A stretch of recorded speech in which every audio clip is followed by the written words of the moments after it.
നമസ്കാരം. കഴിഞ്ഞ ഒരു 1.5 വർഷമായിട്ട് സ്ഥിരമായി മന്ത്രോപാസനകൾ ചെയ്യുന്ന ഒരാളാണ് ഞാൻ. അപ്പം അതിൻ്റെ ഭാഗമായിട്ട് എൻ്റെ ജീവിതത്തിൽ വന്നിട്ടുള്ള മാറ്റത്തിൻ്റെ അടിസ്ഥാനത്തിൽ ആണ് ഇങ്ങനൊരു വീഡിയോ ചെയ്യാൻ ഞാൻ തീരുമാനിച്ചത്.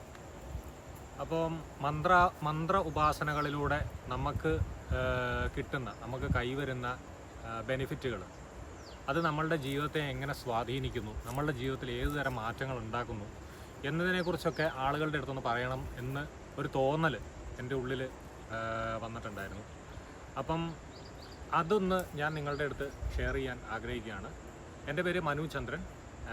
എൻ്റെ യൂട്യൂബ് ചാനലിലേക്ക് സ്വാഗതം.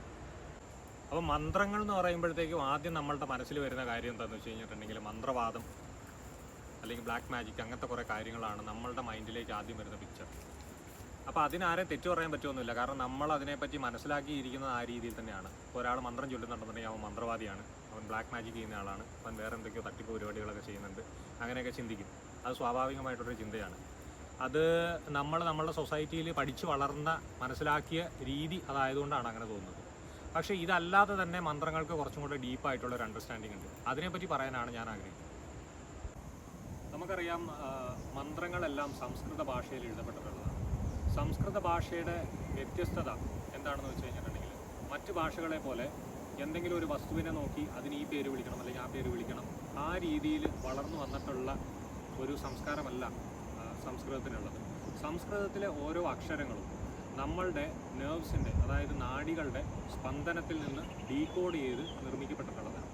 അപ്പോൾ അതുവഴിയുള്ള ഗുണങ്ങൾ എന്താണെന്ന് വെച്ച് കഴിഞ്ഞിട്ടുണ്ടെങ്കിൽ, നമ്മളൊരു മന്ത്രം ജപിക്കുമ്പോൾ നമ്മളുടെ ശരീരത്തിലെ നമ്മൾക്ക് തന്നെ അറിയാത്ത, നമുക്കറിയാം നമ്മുടെ ശരീരത്തിൽ ഒരുപാട് സെല്ലുകളുണ്ട്. ഈ സെല്ലുകളിലൂടെ എല്ലാം ഈ നാഡികൾ കടന്നു പോകുന്നു.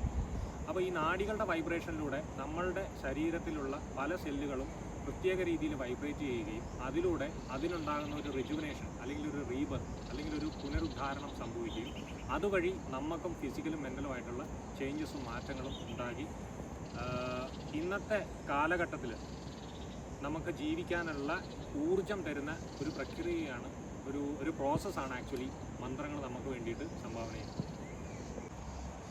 ഒരുപാട് കാര്യങ്ങൾ പറഞ്ഞ് ബോറടിപ്പിക്കുന്നില്ല. മന്ത്രങ്ങളെക്കുറിച്ച് കൂടുതൽ വ്യത്യസ്തമായിട്ടുള്ള കാര്യങ്ങൾ, മന്ത്രങ്ങളുടെ വിവിധമായിട്ടുള്ള ഭാവങ്ങൾ, ആർക്കൊക്കെ ഏതൊക്കെ രീതിയിലുള്ള മന്ത്രങ്ങളാണ് ആവശ്യമായിട്ട് വരിക, ആരുടെ അടുത്താണ് മന്ത്രങ്ങൾ സ്വീകരിക്കുന്നത്, ഇങ്ങനത്തെ കാര്യങ്ങളെല്ലാം വിശദീകരിക്കുന്ന മറ്റൊരു വീഡിയോയുമായി അടുത്ത ദിവസം കാണാം.